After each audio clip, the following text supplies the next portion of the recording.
अच्छा, तो पिछले सेशन में हमने देखा कि विभीषण जो है, जो उसने विभीषण ने रावण को कहा था कि भाई तुम सीता को भेज दो। ये जो कर रहे हो वो ठीक नहीं है, पहचानो राम ने जो करा है, राम जी का जो पराक्रम है वो बहुत महान है, बहुत विस्मयकारक है। तो तुम उसे पहचानो और सीता जी को जाने दो। जो जनस्थान में हुआ, खर दूषण को जो मारना हुआ, वो खर दूषण के स्वयं के कारण हुआ। उन्होंने स्वयं राम जी को पराक्रम के लिए चैलेंज करा था, उन पे अटैक करा था। और स्वयं की प्राण रक्षा के लिए ये जो करा राम जी ने, वो तो ठीक था।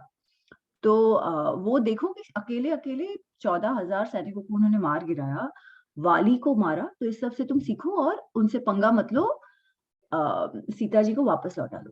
बट अगेन, रावण तो कुछ सुनता वुनता है नहीं। इनफैक्ट ही टर्न्स अराउंड और वो क्या करता है, वो विभीषण को ही कुलहंता कहता है। वो कहते हैं कि तुम तो वैसे हो कि जिनके कारण तुम दिखावा तो ऐसे करते हो जैसे कि तुम मेरे सुहृद हो, जैसे तुमको मेरी भलाई की पड़ी है, बट बात और कार्य तुम्हारे ऐसे हैं कि जिससे मेरे बुरे में ही तुम्हें अच्छा दिखता है।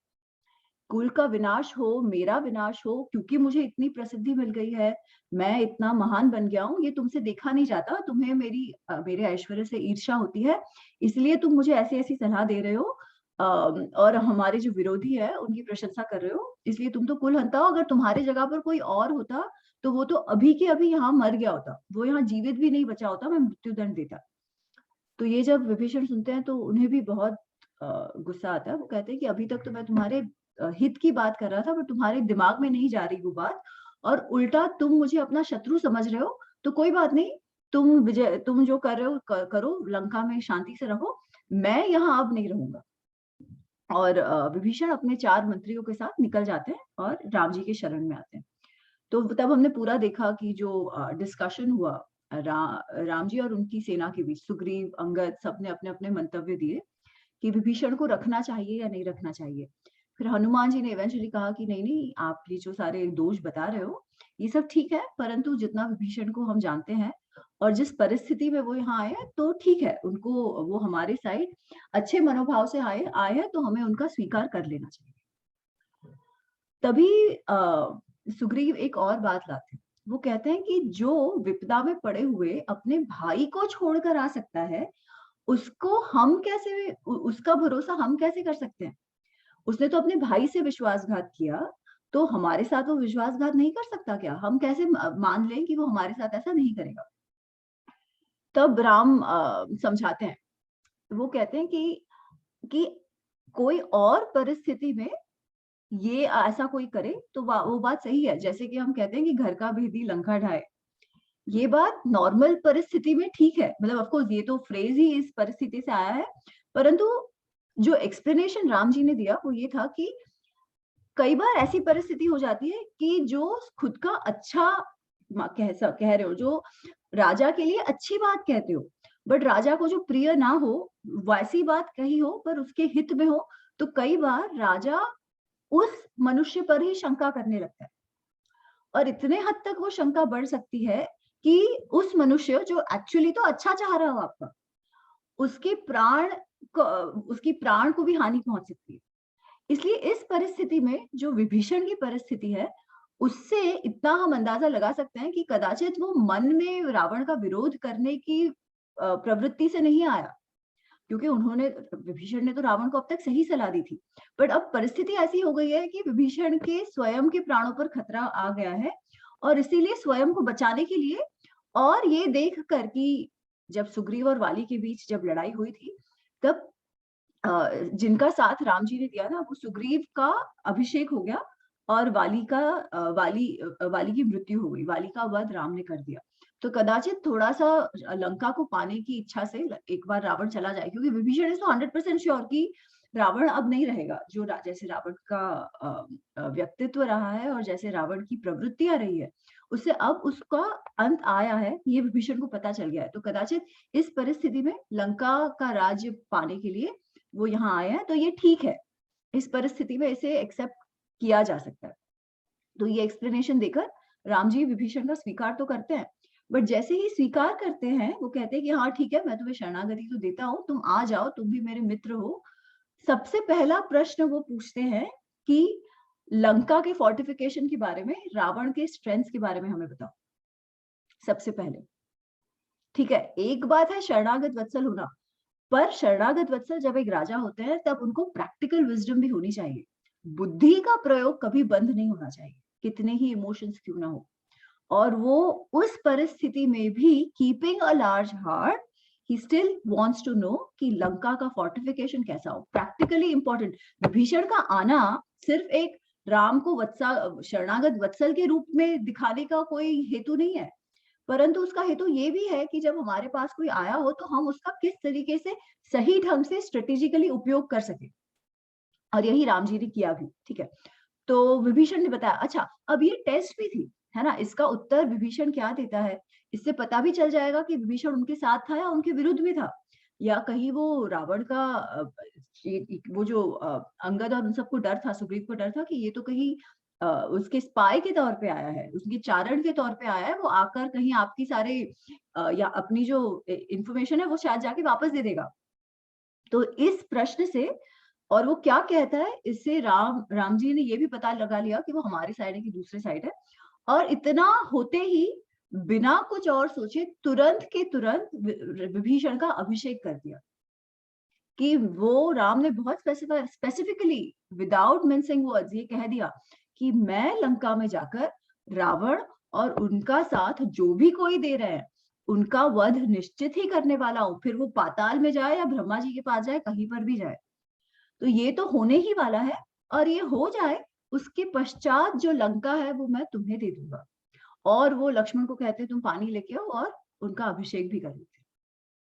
ठीक है, तो यहाँ तक हमने देखा था, ये पिछली बार हमने देखा था। ये अच्छा, so now Vibhishan is a part of जो ये जो वानर सेना राम जी की सेना है उसके भाग हो गए, और वो भी अपनी तरफ से हर सहायता देने का प्रयत्न कर रहे हैं। अच्छा, इसके बाद क्या हुआ,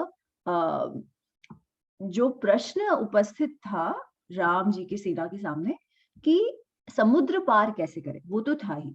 ठीक है, तो सुग्रीव हनुमान जी सबने पूछा विभीषण से कि भाई तुम तो जानते हो, तुम तो उस पार रहते हो, तो किस तरीके से समुद्र को पार किया जाए ये बताओ। तो जैसे सुग्रीव ने कहा था कि सेतु बांधना पड़ेगा, वैसे विभीषण भी कहते हैं कि हाँ सेतु बांधना पड़ेगा, पर वो कहते हैं आप एक काम करो, आप समुद्र की शरण में जाओ और शायद कदाचित समुद्र ही बताएंगे कि क्या मार्ग है, वो ही कदाचित आपके लिए मार्ग बना देंगे लंका तक जाने का।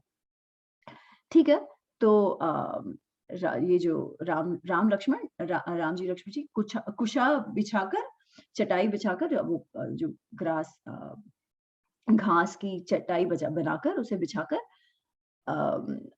सागर का ध्यान धरते कि उनको मार्ग मिल जाए। ठीक है, तो वो वहां पर है और सारी सेना तो वहां उनके साथ उपस्थित है ही। अच्छा, अब लंका में क्या चल रहा है, तो लंका में जो हलचल हो रही है समुद्र के उस पार, वो तो पता था, हनुमान जी इतना बड़ा पराक्रम वहां करके आए थे, लंका को दहन करके आए थे, इसलिए कुछ ना कुछ अब होगा, ये भी पता चल गया कि सीता जी वहां पर है, तो निश्चित ही कुछ ना कुछ अब राम लक्ष्मण करेंगे, ये तो पक्का था। तो एक मंत्री है रावण के, शार्दुल उनका नाम है। शार्दुल कुछ सलाह देते हैं और वो कहते हैं कि आपको ये तो पता होना चाहिए उस तरफ क्या चल रहा है।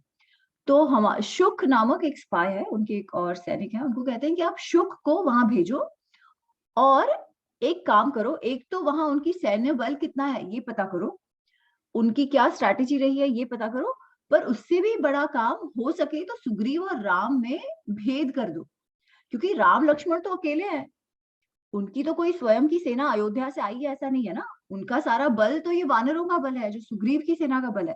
तो अगर सुग्रीव और राम के बीच अगर भेद हो जाता है तो फिर डरने की कोई बात ही नहीं है। अभी तो सारा जो पराक्रम है वो उनके मन में तो ये है ना कि वो वानर सेना के बल पर इन लोग को इतना पराक्रम है कि वो लंका तक आकर सीता जी को छुड़ा कर जाएंगे, तो आप ये प्रयत्न करो कि उनमें भेद हो जाए। तो रावण को ये आइडिया बहुत अच्छी लगती है, ये युक्ति उनको एकदम लगता है कि हाँ ये अच्छा है। तो वो क्या करते हैं, शुक को दूत बनाकर, मतलब spy in a disguise of a दूत की मैसेंजर के तौर पे उनको भेजते हैं, और क्या कहते हैं, so we'll see that. So this is Yuddha Kanda विंश सर्ग व्हिच इज 20th सर्ग,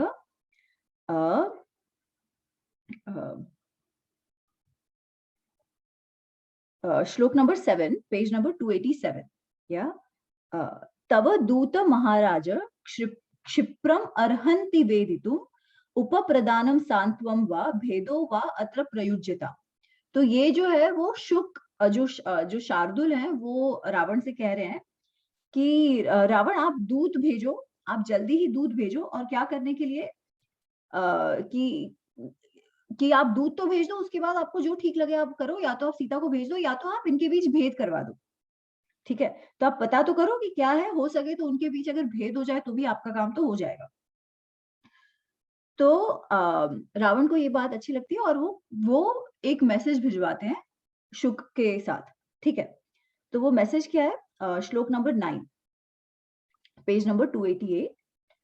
सुग्रीवं ब्रूहि गत्वा आशु राजनं वचनात् मम यथा संदेशम अक्लीबम श्लक्षणया परया गिरा। तो कहते हैं कि तुम सुग्रीव के पास जाओ और बहुत ही अच्छे वो जो श्लक्षणया, उसका मतलब बहुत प्यारे, बहुत प्यार भरी वाणी में, गिरा इस वाणी, ठीक है, तो प्यार भरी बहुत सुंदर मीठी वाणी में मेरा जो ये संदेश है वो आप पहुंचा दो सुग्रीव के पास। और वो क्या संदेश है? त्वं वै महाराज कुल प्रसूतो महाबल वृक्ष राजः सूतश्च न कश्चन अर्थ तव न अस्ति अनर्थ तथा अपि मे भ्रातृ समो हरीशः। तो वो सुग्रीव को कहते हैं कि हे सुग्रीव, तुम महाराज कुल, तुम राजाओं के कुल में जन्मे हो, तुम वृक्ष राज के पुत्र हो। वृक्ष राज वाली और सुग्रीव के पिता थे, जो भी बहुत एक महान राजा थे उस किष्किंधा राज्य के। तो तुम वृक्ष राज के सूत हो, तुम वृक्ष राज के पुत्र हो। मेरे साथ तुम्हारा कुछ, मैंने तुम्हें कोई कभी अर्थ का काम किया हो या तुम्हारी सहायता की हो, ऐसा कुछ नहीं है, पर ना ही तुम्हारा कोई अनर्थ कभी किया है। हमारे बीच ऐसा कोई ट्रांजैक्शनल ये हुआ ही नहीं है कि मैंने तुम्हारा कुछ अच्छा किया हो, पर तुम्हारा बुरा भी कभी कुछ नहीं किया। इनफैक्ट तुम तो मेरे भाई जैसे हो। भाई जैसे क्यों? क्योंकि वाली के साथ उनका अच्छा था ना, वाली वॉज उनके मित्र थे, वाली और रावण मित्र थे। तो वो कहते हैं कि तुम तो मेरे भाई जैसे हो। और उसके आगे फिर वो कहते हैं अहम यत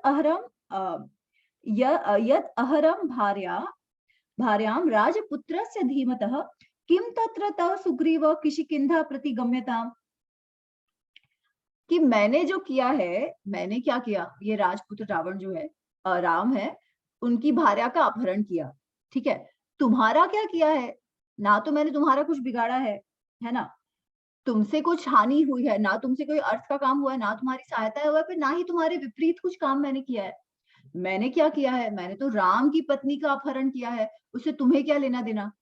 बिना वजह क्यों ये कर रहे हो? तुम लौट जाओ, किष्किंधा गम्यताम, वापस किष्किंधा तुम लौट जाओ। ठीक है, अच्छा, ये तो था कि वो ये कह रहे हैं कि भाई तुम्हारा कुछ लेना देना नहीं है, पर आगे वो भय भी दिखा रहे हैं कि क्यों तुम लौट जाओ, क्योंकि लौटने में क्यों तुम्हारी जो तुम्हारी भलाई है लौटने में, ये किस कारण है? तो वो कहते हैं नहीं यम हरि भी लंका प्राप्तुम शक्या कथचन दैवैः अपि स गंधर्वैः किम पुनर्वर वानरैः। तो कहते हैं कि अरे तुम सोच रहे हो तुम लंका आ जाओगे, पर जो कोई नहीं कर पाया, जो देव गंधर्व भी नहीं कर पाए कि वो लंका आ जाए और लंका पे विजय प्राप्त करे, तो ये वानर क्या चीज है? तुम्हारे वानर तो ये कर ही नहीं सकते हैं। इससे अच्छा तुम लौट जाओ, अपने वानर सेना को बचाओ, हमारे बीच तो कोई लड़ाई वड़ाई है नहीं, बिना वजह इसमें पड़ो मत। ठीक है, तो ये मैसेज देकर शुक को भेजते हैं। अच्छा, इंटरेस्टिंगली शुक का अर्थ पोपट भी होता है। ठीक है, जो शुक और शुक ये नाम व्यास जी के पुत्र जो थे, वेद व्यास जी जिन्होंने महाभारत का कॉम्पोजिशन किया था, उनके पुत्र, उनका नाम भी शुकदेव था। और शुकदेव जी ने भागवत सुनाई थी परीक्षित को। तो वो, बट खैर ये सारे अलग अलग शुक हैं, ये तो रावण वाले शुक है, मैं सिर्फ शब्द के से कह रही थी। शुक का अर्थ पोपट भी होता है। ठीक है, तो पक्षी के इसमें, खैर। तो Shuka, and what I found interesting here is कि क्योंकि वो उनको लंका पार, वो समुद्र पार करके इस तरफ आ रहे हैं ना, तो आई वाज वंडरिंग अगर ये शुक एक्चुअली कोई प्राणी शुक है या एक्चुअली वो पोपट जो पक्षी, जो कहते हैं ना कि पहले कबूतर जो थे वो मैसेजेस पास करते थे एक से दूसरी ओर, ऐसा कुछ रहे होंगे। तो वी डोंट नो, आजकल वो ड्रोन्स करते हैं, बट खैर। तो इसमें आई डोंट नो द कॉन्सेप्ट कि वो किस तरीके से कहा गया है, बिकॉज जब शुक लौटते हैं ना, तब रावण पूछते हैं कि अरे तुम्हारे पंखों को क्या हुआ? तो वहां पर भी कुछ है। तो खैर anyways that's just speculation, we don't know. खैर तो शुक जाते हैं और उस वानरों के बीच पहुंच जाते हैं। तो वानर जब देखते हैं कि ऐसा कोई आया है तो वो फिर से एक बार एकदम सचेत हो जाते हैं कि भाई कौन आ गया, और वो तुरंत शुक को पकड़ लेते हैं, उसको मारने वारने लगते हैं। ठीक है, उसको बांध देते हैं, मारने वारने लगते हैं। तो शुक चिल्लाता है कि अरे भाई मैं तो सिर्फ एक दूत हूँ, दूत का तो हनन नहीं करना चाहिए, मैं तो केवल ये एक जो मैसेज है, जो संदेश है रावण का, वो मैं देने आया हूँ सुग्रीव को, तो आप मुझे छोड़ो। ठीक है। तो जब राम उसकी पुकार सुनते तो कहते हैं कि अरे ये तो दूत है, क्या कहना चाहता है, सुन लेते हैं, सुना दो क्या कहना चाहते हो और आ जाओ। ठीक है। तो वो शुक को लेकर आते हैं और शुक संदेश सुनाते हैं। तो जब शुक ये संदेश सुनाते हैं तो Sugriva has to respond, right, क्योंकि ये तो मैसेज था। तो सुग्रीव क्या कहते हैं, पेज नंबर 288, सेम 28 सर्ग, श्लोक नंबर 23। न मे असि मित्रम न तथा अनुकंपयः, न च उपकारितासि न मे प्रियो असि, अरिश्च रामश्च सहानुबंधः, ततो असि बाली वध अर्हवधः। वो कहते हैं कि शुक तुम जाके सुना दो रावण को कि न मे असि मित्र न तथा अनुकंप, कि ना वो मेरा मित्र है, ना मुझे उस पर कोई अनुकंपा है, ना मुझे तुम पर कोई दया है, ना तुम मेरे मित्र हो, ना तुम पर मुझे कोई दया है। न च उपकारता सी, ना तुमने ना ही मेरा कभी कोई उपकार किया है और ना ही तुम मुझे प्रिय हो। न च प्रियो असि, अरिश्च रामस्य सहानुबंध, मेरे मित्र राम के तुम दुश्मन हो, तुम उसके शत्रु हो, इस संबंध से तुम मेरे भी शत्रु हो। और जैसे वाली मेरे लिए वध करने लायक था, वैसे ही तुम भी मेरे लिए वधिष्ठ हो, तुम्हारा भी वध करने के लिए मैं तत्पर हूँ और मैं तुम्हारा वध करूंगा। और फिर वो आगे कहते हैं कि तुम अपने आप को बहुत महान मत समझो, तुम्हें पता नहीं है राम के पराक्रम क्या है, तुम याद करो जनस्थान में उन्होंने क्या किया था, वगैरह वगैरह। देन बिना किसी कारण, जब राम लक्ष्मण नहीं थे तभी तुमने सीता का अपहरण किया, बेचारे इतने वृद्ध गरुड़ थे, उनका उनका वध कर दिया, तो तुम अपने आप को क्या पराक्रमी कहते हो? बात मान जाओ, सीता जी को भेज दो और लंका को बचा लो। ठीक है। तो बेसिकली वो भी एकदम शौर्य रस में उत्तर देते हैं कि भाई भेद वेद होने वाला नहीं है। ठीक है। तो this is he Sugriva proclaiming कि वो दृढ़ पूर्वक राम जी के साथ है। अच्छा, सुग्रीव को तो रहना ही पड़ेगा, उन्होंने राम जी का पराक्रम देखा हुआ है, अपने आंखों से देखा है। वाली वध तो देखा है, बट बाकी सारा भी उन्होंने देखा है। अब तक जो जो भी हुआ है, Sugriva has been with Ram ji throughout. तो उनको तो ये पक्का पता है कि नहीं, मेरी भलाई राम के साथ रहने में है। ठीक है। और of course he is a good king in general, इतना भला उनका जो किया उनके अगेंस्ट, तो वो क्यों जाएगा? ठीक है। और उसको भी पूरा विश्वास है कि रावण की भी अगर वाली को मार सके तो रावण की मृत्यु भी अब निश्चित ही है। ठीक है। तो ही वेरी फॉर्मली सेज कि नहीं नहीं, मैं तो पूरी तरीके से राम के साथ हूँ, तुम मेरे शत्रु हो। और ये मैसेज वो कहते हैं जाकर तुम राम को दे दो। अच्छा, अब अंगद कहते हैं कि भले ही ये शुक जो है वो आया दूत रूप में है, परंतु मुझे लगता है कि ये कोई दूत नहीं है, ये स्पाई है। ये जानबूझकर हमारे बीच भेद खड़ा करने तो आया ही था, परंतु ये हमारा सारा निरीक्षण करके भी जा रहा है, तो अभी इसे छोड़ना नहीं चाहिए। ठीक है। और फिर से वो शुक को बांध देते हैं, फिर से उसे मारने लगते हैं, बट राम कहते हैं नहीं नहीं, मारो मत उसे। खैर, बट वो उसे बांध कर तो रख लेते हैं, अपने पास रख लेते हैं। अच्छा, उसके बाद क्या होता है कि ये तो हो गया, शुक का प्रकरण पूरा हो गया। अब वहां कुश बिछाकर, वो घास बिछाकर बैठे हैं राम लक्ष्मण जी 3 दिन तक, बट समुद्र से तो कोई रिस्पॉन्स ही नहीं है। समुद्र तो जैसे था वैसे ही हो रहा है, ना कोई रास्ता मिल रहा है जाने के लिए, वहां जाने के लिए। तो अब राम जी को फिर से गुस्सा आ जाता है, फिर से उनको क्रोध हो जाता है, और वो कहते हैं अब तो I have to take things in my hand, ये सागर से विनती करके तो कुछ नहीं होने वाला है। ठीक है। एंड वहां पे उनके कुछ डायलॉग्स है, so we see that part.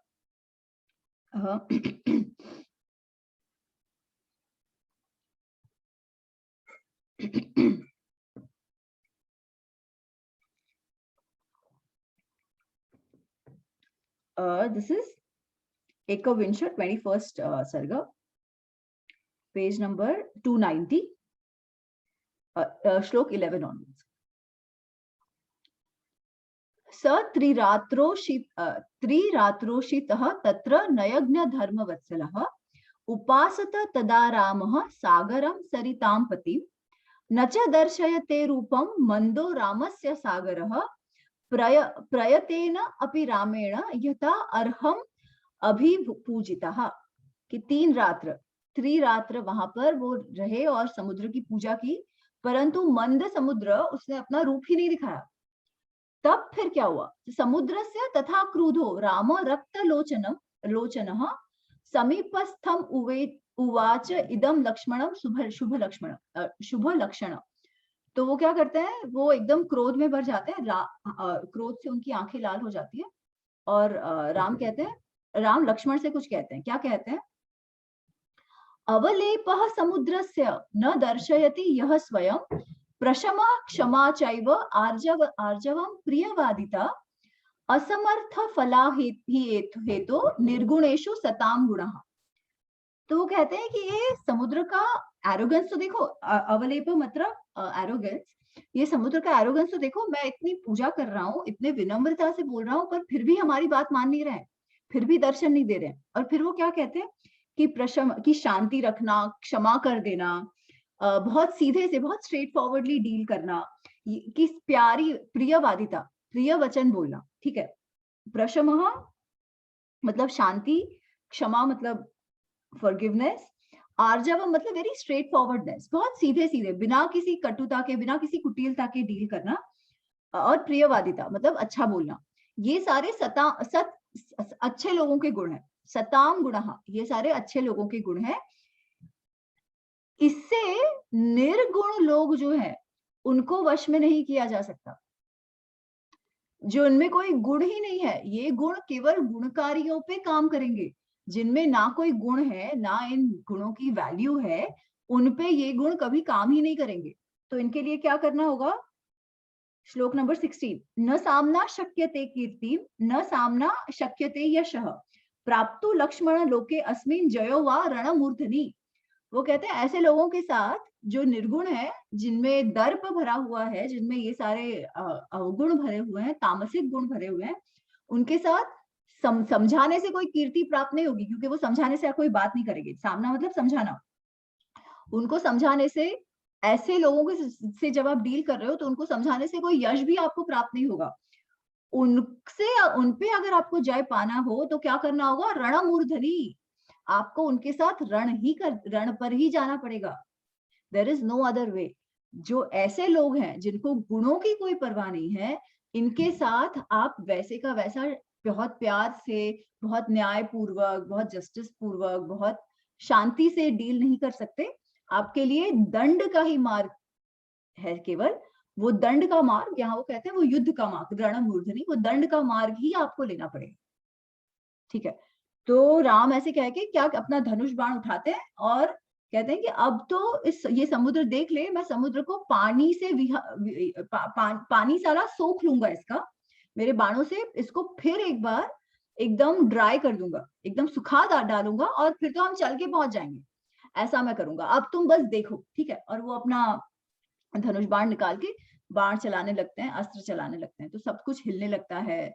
समुद्र के अंदर जो पशु है, जो मगर है वगैरह वगैरह, जो मछलियां हैं, वो ऊपर उछलने लगती है। बहुत कुछ जैसे वो सुनामी के वक्त होता है ना, वैसे ही सब कुछ ऐसे एकदम हिल डुलने लगता है वहां पर। तो जब इतना एकदम आतंक मच जाता है, तब फिर समुद्र देव, वरुण देव जो है वो आते हैं। ठीक है। वरुण देव आते हैं उनके सामने, और वो कहते हैं कि अच्छा आप ऐसे मत करो, मैं आपको बताता हूँ कि कैसे हो। ठीक है। तो ये पार्ट तो हमें मालूम है, ये पार्ट हमें पता है कि राम के क्रोध से वरुण देव आए और उन्होंने फिर कहा कि आप गुस्सा मत करो, मैं आपको मार्ग बताता हूँ। ठीक है। अच्छा, अब उन्होंने क्या मार्ग बताया? So here is where it gets interesting.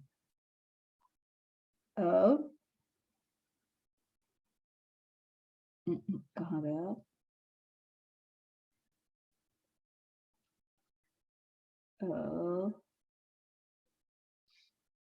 So this is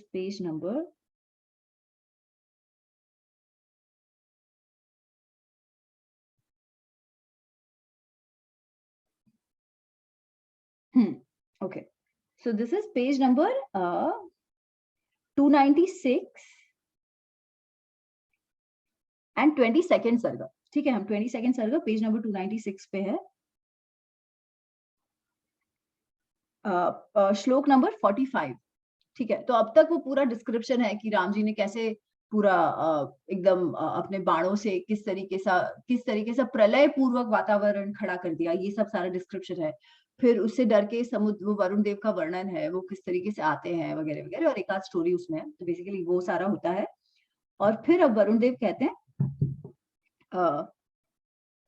श्लोक नंबर 45, अयम सौम्य नलो नाम तनयो विश्वकर्मणा कर्मणः पित्रा दत्तवरः श्रीमान प्रीतिमान विश्वकर्मणा एष सेतु महोत्साह करोतु मयि वानरः तम अहम धरिष्यामि यथा ही एष पिता ततः। तो वो कहते हैं कि आपके बीच एक वानर है जो विश्वकर्मा के पुत्र है, विश्वकर्मा के औरस पुत्र है। जैसे हनुमान पवन के औरस पुत्र है, वैसे विश्वकर्मा के जो औरस पुत्र है नल, ये नल को आप काम पर लगाइए और नल से कहिए कि सेतु बनाए। नल में उतनी क्षमता है कि वो मुझ पर सेतु बना पाएंगे, और मुझ पर जब वो सेतु बनाएंगे तो मैं ये आपको पूरा निश्चय पूर्वक कहता हूं कि मैं उसको धरूंगा।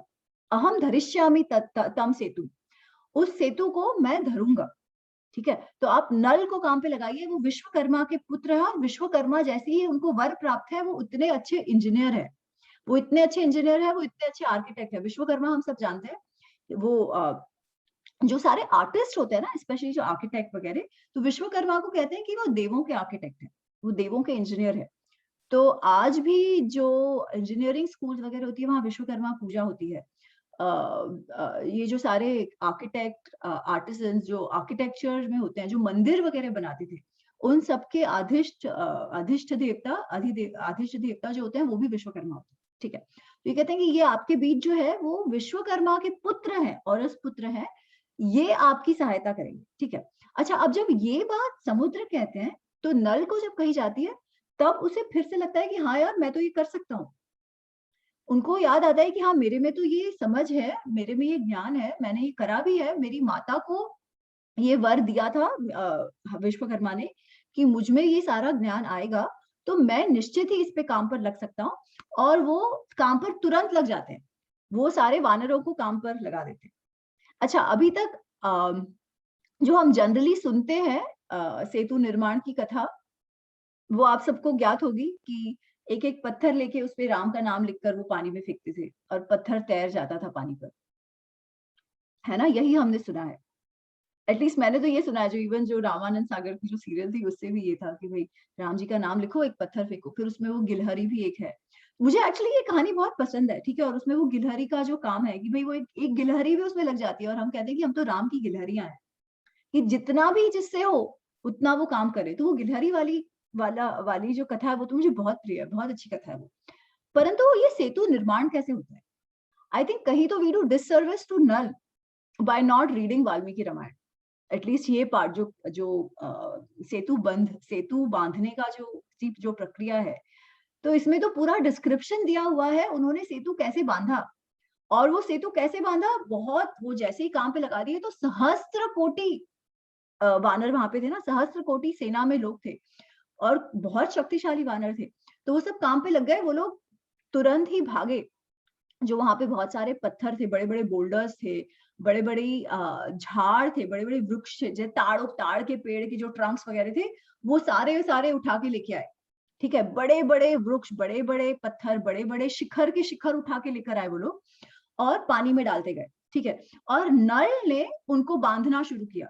तो एक श्लोक में ये भी है कि वो सूत से उसको बांधते हैं, और वो कैसे लेके आते हैं, यंत्र से सारे जो पत्थर वत्थर है वो ढो के ला रहे हैं, ठीक है। और सूत से, तिनकों से, बड़े बड़े घास से। अब हमने, पता है आपको याद है, हमने देखा था कि जब इनको गंगा पार करनी थी, राम लक्ष्मण को, जब वो ऑलरेडी आ चुके थे, जब उन्होंने वन में प्रवेश कर लिया था चित्रकूट पहुंचने के पहले, है ना, जब भारद्वाज मुनि ने उनको कहा था कि आप चित्रकूट जाओ, तब नदी पार करनी थी। और नदी पार करने के लिए वो लकड़ियों को लाकर उन सबको बांध बांध कर लक्ष्मण ने नाव तैयार की थी, ठीक है।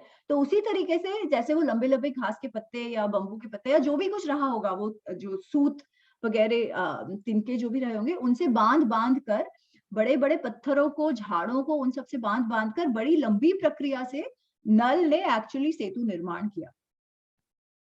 ठीक है, तो वाल्मीकि रामायण में हमें कहीं ये उल्लेख नहीं मिलता है कि राम का नाम लिख के पानी में पत्थर फेंका और पानी में पत्थर तैर गया। इस तरीके का नहीं है। उसमें इट्स वेरी क्लियर कि जैसे सेतु बंधता है वैसे सेतु बांधा गया।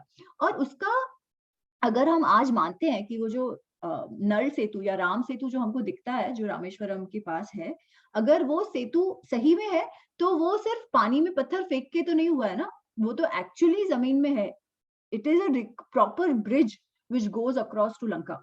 तो अगर ये बात तो वो नल सेतु जो है, वो जो राम सेतु का जो एक्चुअल एग्जिस्टेंस है, वो इस कथा से एक्चुअली मैच होता है कि जो डिस्क्रिप्शन दिया गया है कि किस तरीके से वो सेतु का बांधने का कार्य हुआ। ठीक है, तो we'll read some of those shlokas. I think वो इंटरेस्टिंग है, फिर आप लोग ढंग से और पढ़ सकते हैं, बट फिलहाल के मैं कुछ कुछ पढ़ती हूँ। तो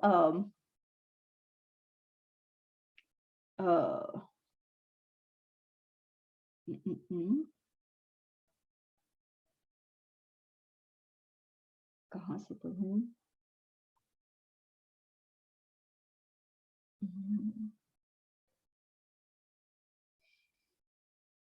अच्छा, तो दिस इज श्लोक पेज नंबर 290A, श्लोक नंबर 53। ठीक है, जिसमें अब नल कह रहा है कि नहीं, मैं तो ये सेतु बांध सकता हूँ। एक सेकेंड ना, कि मैं ये सेतु बांध सकता हूँ। तो देरी से समर्थश्च अपि अहम सेतुं कर्तुं वै वरुणालये तस्माद अद्यैव बध्नातु सेतु वानर पुंगवः। तो वो कहते हैं कि मैं डेफिनेटली मैं समर्थ हूँ, इधर नल कहते हैं मैं समर्थ हूँ इधर सेतु बांधने के लिए, तो चलो सेतु के काम में लग जाते हैं। वो सारे वानरों को कहते हैं कि चलो आरंभ कर देते हैं, शुरू कर देते हैं सेतु का बांधना। अच्छा, तो फिर वो क्या करते हैं कि सारे जो हरिपुंगव, जो सारे वानर है, वो ऐसे जंप मार के उत्पात्य ऐसे जंप मार के हर जगह चले जाते हैं। और क्या क्या लेकर आते हैं? ते नगान नगर संकाशम शाखा मृग गणर्षभः बभुंजो पाद पांच तत्र प्रचर कर्षो सागरम। नगर नगान नगान नगर संकाश मतलब बहुत बड़े बड़े बोल्डर्स जो खुद ही माउंटेन जैसे, नगर मतलब पर्वत, तो पर्वत जैसे बड़े बड़े पत्थर जो है वो सारे उठा के लेने आके लगते हैं, आने लगते हैं। और क्या? पादप, पादप मतलब पेड़, झाड़ जो हम कहते हैं ना, वृक्ष को पादप कहते हैं। पादप क्यों कहते हैं? It's very interesting. पाद मतलब पैर, पादप, प पीने के लिए कहा जाता है कि जो पैरों से पीता है। पेड़ है वो तो रूट से जो पानी लेते हैं वो रूट से खींचते हैं ना, तो इसलिए पादप झाड़ को कहा जाता है। ठीक है, तो वृक्षों का अदर सिनोनिम फॉर झाड़ इज पादप। तो ऐसे बड़े बड़े पेड़ वगैरह, फिर उसमें आगे सारा डिस्क्रिप्शन आएंगे कौन से पेड़, ताड़ के पेड़, ये पेड़, वो पेड़, जो भी थे वो सारे बड़े बड़े वृक्ष वो तोड़ के लाते हैं। फिर फिर एक दूसरा है श्लोक नंबर 70। तो ये सारे अलग अलग पेड़ों के इसके पहले डिस्क्रिप्शन है। फिर वो कहते हैं हस्ति मात्रान महाकाया पाषाणाश्च महाबल। पाषाण मतलब पर्वत, हस्ति काय मतलब जो बड़े बड़े, हस्ति मात्रान महाकाया मतलब ऐसे हस्ति मतलब हाथी, हाथियों जैसे बड़े बड़े वानर क्या कर रहे थे? बड़े बड़े पाषाण जो वो उठा सके वैसे बड़े बड़े पाषाण मतलब बड़े बड़े पत्थर ले पर्वताश्च समुत्पाट्य, पर बड़े बड़े पर्वत, बड़े बड़े पत्थरों को ऐसे उठाकर, समुत्पाट्य उठाकर, यंत्रैः परिवहन्ति च, यंत्रैः परिवहन्ति च। कैसे? क्या वो एक एक उठा के लाकर जा रहे थे? नहीं, इसमें लिखा है यंत्रों से उनका परिवहन कर रहे थे। दे वर ट्रांसपोर्टिंग, परिवहन। हम नगर परिवहन, हमने दिल्ली परिवहन निगम जो सारा हम कहते हैं, है ना, तो परिवहन मतलब ट्रांसपोर्ट, परिवहनती मतलब ट्रांसपोर्ट करना। कैसे परिवहन करते थे? यंत्र ही इंस्ट्रूमेंटल केस में है, तो यंत्र का बाय यंत्र, विथ इंस्ट्रूमेंट्स, विथ मशीन्स। तो कह रहे हैं कि उनका ट्रांसपोर्टेशन इतने बड़े बड़े पाषाणों का, पर्वतों का, बड़े बड़े का, वो यंत्रों से ट्रांसपोर्ट करके समुद्र के तट तक लेकर जा रहे थे, जहां से बंध का निर्माण होने लगा। ठीक है, फिर क्या कहते हैं वो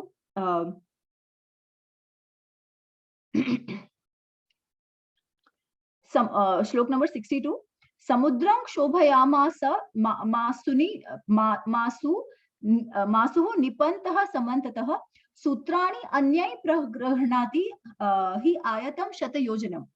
तो कहते हैं और बहुत सारे लोगों ने सूत्र, सूत्र मतलब धागा, ठीक है, तो उन्होंने अब किस तरीके से धागा बनाया ये सब हमें नहीं मालूम, बट ऐसे कुछ सूत्र थे जो लंबे 10 योजन लंबे लंबे सूत्र लेकर वो आए थे और वो लेकर पकड़ के खड़े थे ताकि कदाचित वो और जो सारे पेड़ वेड़ आ रहे हैं उनको बांध सके या जो भी, ठीक है। अब वो सूत्र किस मटेरियल का था ये सब हम उतना डिटेल नहीं दिया हुआ है, बट था ऐसे कुछ सूत्र थे, जैसे कुछ कपड़ा रहा होगा, जो भी कुछ रहा होगा, जो वो सब सारे लेकर आए हैं, लंबे लंबे सूत्र, धागे या कपड़े, जिससे वो पुल पे बिछा भी सके और पुल को बांध भी सके। फिर और क्या कर रहे थे, श्लोक नंबर 64, दंडान अन्येन प्रगृह्णति विचिन्वत तथा परे वानरैः शतसहस्र रामस्य आज्ञा पुरः सरैः। और चलो क्या कह रहे थे, दंड, दंड मतलब वो जो मापने के लिए कि सब सही है कि नहीं, तो वैसे कुछ दंड माप लेके लोग खड़े थे और वो अपने काम में लग रहे थे कि अच्छा ये बराबर है कि नहीं, मेजर कर रहे थे, सारा कर रहे थे। तो यू सी ये proper, this was a proper architectural endeavour which was undertaken by Nal and his team.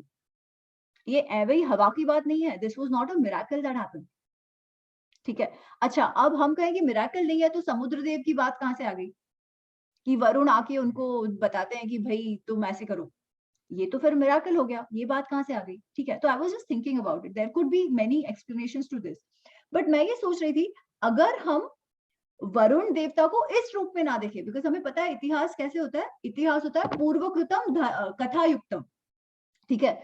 तो अगर हम एट दिस पॉइंट वरुण देव की कहानी अगर इग्नोर भी कर दे कि वो समुद्र से निकल कर आते हैं, ठीक है, सिर्फ इतना ही कहे क्योंकि करा किसने, नल ने, सामर्थ्य किसका था, नल का था। समुद्र देव ने क्या किया है, उन्होंने तो केवल इंस्पिरेशन दिया है कि ये वो कर सकते हैं। तो ये इस रूप में भी हो सकता है कि राम लक्ष्मण जो है वो ध्यान में बैठे और उनके मन में ये हुआ, जो इंट्यूशन होता है कि अरे वो कौन कौन है, ये तो पता था कि अरे हमारे बीच तो ये है, ये कदाचित कर पाएगा। क्योंकि सेतु बांधना है ये तो कोई नई बात नहीं थी ना, सेतु बांधना ये कोई समुद्र ने आके नहीं कहा था, सेतु बांधना ये तो सुग्रीव जी ने भी कहा था, सेतु बांधना ये तो विभीषण ने भी कहा था। तो सेतु बांधना ये तो क्लियर था, सिर्फ सेतु बांधे कैसे और कौन बांधे ये प्रश्न था, ठीक है। तो वरुण देव जो है ही इज एक्चुअली ओनली अ निमित्त। उन्होंने अगर मिरेकल दिखाना होता ना तो वो कहते चलो ठीक है मैं खुद ही हट जाता हूँ, मैं खुद हट जाता हूँ, आप लोग मेरे से निकल जाओ, पर ये नहीं होता है। Varun Dev here is only being a निमित्त, नल को अपना सामर्थ्य बताने के लिए कि ये याद दिलाने के लिए कि तुम ये करो, तुम ये कर पाओगे, करता तो स्वयं नल ही है और सारे वानरों को काम पे लगाकर, ठीक है। तो it is not as Miraculous और ये कि अरे क्या ऐसा कोई पत्थर फेंकेगा तैर सकता है क्या वगैरह वगैरह, ये ऐसा सब नहीं है। This is a proper architectural engineering endeavour that was undertaken and it should be appreciated as such. I think हम कई बार वो मिराकल और इसमें ना ये एक्चुअल जो हुआ है उसको भूल जाते हैं या उनको डिस्काउंट कर देते हैं, and I think it's a disservice to the skill of our ancestors, इसलिए मैं इस पे ज्यादा स्ट्रेस कर रही हूँ। खैर, तो फिर आगे क्या होता है, ऐसे कर करके वो काम पे लग जाते हैं और हर एक दिन कितना पुल निर्माण हो रहा है ये भी हमें पता चलता है। तो क्या कैसे होता है वो, श्लोक नंबर 68 ऑनवर्ड्स, कृतानि प्रथमेन आहना योजनानि चतुर्दश प्रहरष्टैः गज संकाशैः त्वरमाणो प्लवंगमैः। तो ये जो वानर थे उन्होंने प्रथमेन आहना, पहले दिन कितना पुल निर्माण हुआ, योजनानी चतुर्दश, 14 योजन, उनको 100 योजन पुल निर्माण करना है, पहले दिन 14 योजन हुआ। फिर दूसरे दिन द्वितीयेन तथैव आहना योजनानी तो विंशति, दूसरे दिन 20, पहले दिन 14 दूसरे दिन 20, तो हो गया कितना 34, 34 है ना। फिर आहनानी तृतीयेन तथा योजनानी तो सागरः, कितना है, त्वरमाणैः महाकायैः एकविंशति, 21, तो 34 प्लस 21 अभी 45, 45 उतना पुल निर्माण हुआ योजन, ठीक है। चतुर्थेन च आहना द्वाविंशति, 22, सो 42 प्लस 45 प्लस 22, सो 67, ठीक है। और फिर जो पांचवें दिन जो था वो जितना भी था वो एक साथ हो गया, वो एक साथ सारा निर्माण हो गया, ठीक है, तो 14 प्लस 20 34, 34 प्लस कितना था 20, सॉरी 50, 55, 55 प्लस चतुर्थेन कितना हुआ था, तृतीयेन एकविंश 21, so this is 41, 41 plus 56, हाँ 56 plus whatever 60, basically last day पे 14, 34 and 21 ना, so 56 plus 22 that is 78, so 78 और लास्ट डे पे वापस 22, तो इतने योजन उन्होंने ये सारा पुल बांधा 5 दिनों के अंदर, ठीक है, और 5 दिनों के अंदर पुल बांधकर पुल तो अब तैयार हो गया, तो सबसे पहले उस पर से विभीषण और वो निकल गए और सारे वानर जाने लगे। अच्छा, अब 100 योजन चलने में भी तो टाइम लगता है ना, और वानर तो कूद के उड़ के वो तो लंबी लंबी छलाके मार कर पहुंच जाएंगे। राम लक्ष्मण में तो इतनी ये नहीं थी, इतना सामर्थ्य नहीं था कि वो डिस्टेंसेस को ऐसे उड़ के पार कर जाए।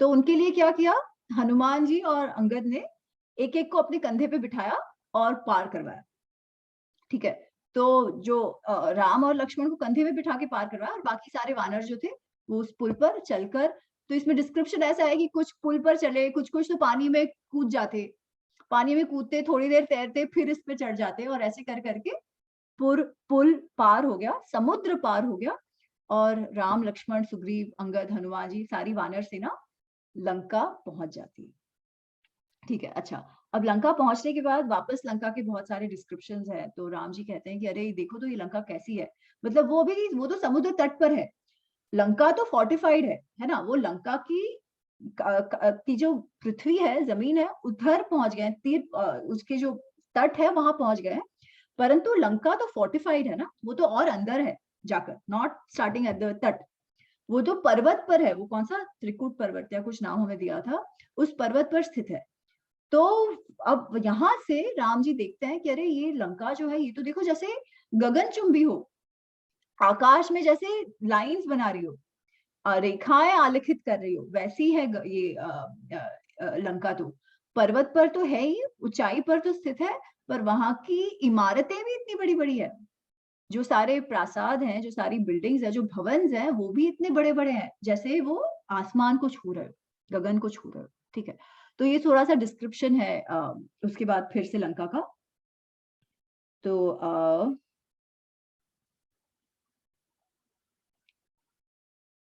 दिस इज इन द,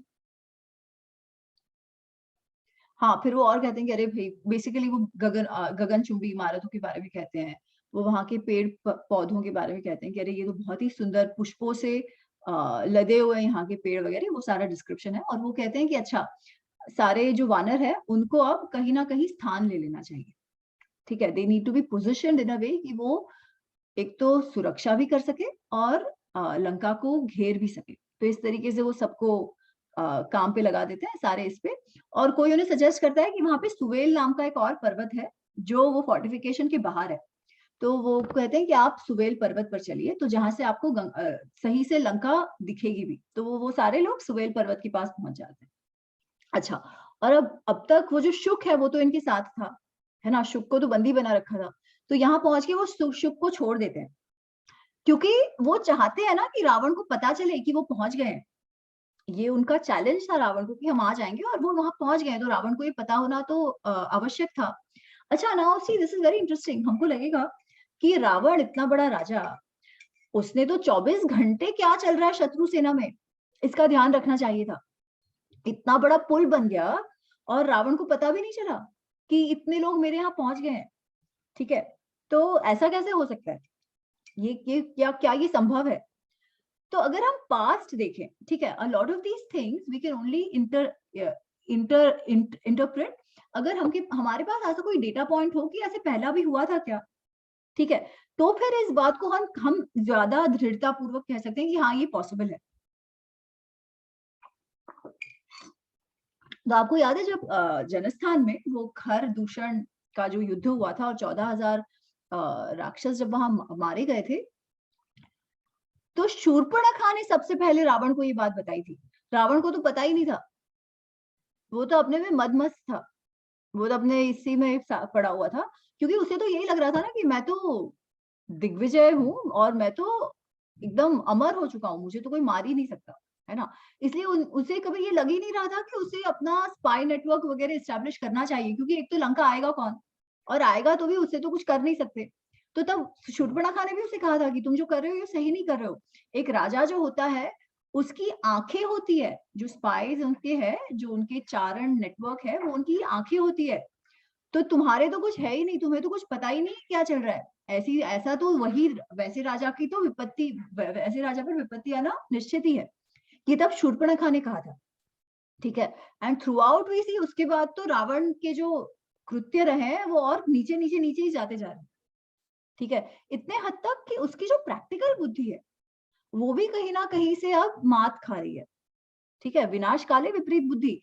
तो उसका काल जैसे पास आ रहा था, वैसे जो प्रैक्टिकल चीज़ें जो राजा को करनी चाहिए, वो भी वो नहीं कर रहा था। अपने हित को कहने वाले को निकाल दे रहा था। किसी की बात नहीं मान रहा था और ये और भी आगे होता है। This we'll see even more as we go ahead yeah. तो पॉसिबल है कि उसने शार्दुल के कहने पर शुक को भेज तो दिया, बट सबसे पहले उनको ये लगना चाहिए था कि अरे भाई क्या हुआ? ये शुक आया क्यों नहीं है वापस? बट ऐसा कुछ नहीं, ही वाज़ देन ठीक है, भेज दिया। मंत्री ने बोला है तो मैंने भेज के अपना काम कर दिया। ठीक है? तो ख़ैर तो शुक को वो वापस भेजते हैं और फिर अ अ,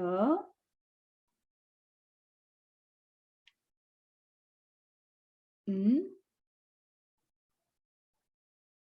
so श्लोक नंबर 22 अ, चतुर्विंश 24th सर्ग, पेज नंबर 302। तो ये राम जो सारा डिस्क्रिप्शन देते हैं, जो वो ऑब्जर्व कर रहे हैं, वो जो निरीक्षण-परीक्षण कर रहे हैं लंका का, वो सारा वर्णन करके फिर वो कहते हैं ततो राम महातेजा सुग्रीवम इदम अब्रवीत सुविभक्तानि सैन्यानि शुकः एष विमुच्यताम्, कि अब हमारी सेना को विभक्त कर दो, अलग-अलग सेनापति नियुक्त करके अलग-अलग इसमें उनको टीम्स में डाल दो और क्या करो आप शुक को छोड़ दो। और अच्छा शुक को छोड़ दिया ताकि शुक वापस जाए और सारा वृत्तांत दे सके, है ना? तो शुक जब वापस जाते हैं अ, तो रावण से सबसे पहले क्या पूछते हैं? तो रावण हँसता है at shloka number 25 and he asks Ravana प्रहसन्नेव शुकं वाक्यम उवाचः किम इमौ ते सितौ पक्षौ लून पक्षः च दृश्यसे कच्चिन्नान एकचित्तानां तेषां त्व वशमागतः। अरे तुम्हारे पंखों को क्या हुआ? वो कहता है तुम्हारे पंखों को क्या हुआ? किसने तुम्हारे पंखों को ऐसे काट-वाट दिया है, खून वाले कर दिए हैं? ये बंदरों ने तुम्हें बहुत परेशान किया लगता है। और कैसे कहा रावण ने प्रहसन्नेव, प्रहसन हँसते हुए। तुम सोचो ही शुड हैव बीन लाइक अरे बाप रे! ये क्या हो गया? तुम ऐसे बंधे हुए क्यों हो? उसे आश्चर्यचकित होना चाहिए था। आश्चर्यचकित ना भी हो, चलो पॉसिबल है पकड़ा जाए। तो भी उसे क्या होना चाहिए था? उसे गुस्सा आना चाहिए था कि मेरे दूत के साथ ये क्या हुआ? नहीं, व्हाट ही इज़ डूइंग हँस रहा है कि हाँ, हाँ, हाँ, तुम्हारे साथ क्या हुआ? उनके ये because he is underestimating ना, he is completely underestimating कि ये वानर लोग कुछ कर सकेंगे। ही इज़ लाइक अरे वानरों ने तुम्हारे साथ ऐसे कर दिया, उन्होंने तुम्हें बहुत परेशान किया लगता है। हाँ, हाँ, हाँ, हाँ। ठीक है, तो वो रावण का एटीट्यूड है। तो तब फिर शुक कहते हैं कि हाँ, सही है, मैं जैसे गया, मैं कुछ कहूँ उसके पहले ही उन्होंने मेरा तो वो सारा वृत्तांत देता है शुक। और वो कहता है कि मैं जैसे गया वैसे ही इन्होंने मुझे परेशान करना शुरू कर दिया और मुझे पकड़ रखा था। परंतु राम को जब मैंने अपील करी कि भई मैं तो दूत हूँ, मुझे छोड़ो, तो राम के कारण मैं छूटा, ठीक है? और वो उसमें भी सारा कहते हैं कि कैसे ये सारे तो he is giving his view right? तो ही सेज श्लोक नंबर 28 क्रुद्धैः तैः अहम् उत्प्लुत्य दृश्यमात्र अ, अच्छा ठीक है that there he is saying कि मुझ पे गुस्सा होके वो मारने लगे अ, हाँ सॉरी ठीक है तो we'll read all of them क्रुद्धैः तैः अहम् उपप्लुत्य दृष्टमात्र प्लुवंगमैः ग्रहीतो अस्मि अपि च आरब्धो हन्तुं लोप्तुं च मुष्टिभिः। तो कहता है कि जैसे ही उन्होंने मुझे देखा, मुझे मुष्ठी से मारने-वारने लगे, ऐसे मारने लगे जैसे मुझे मार ही डालेंगे। मुझे पकड़ लिया और मारने-वारने लगे।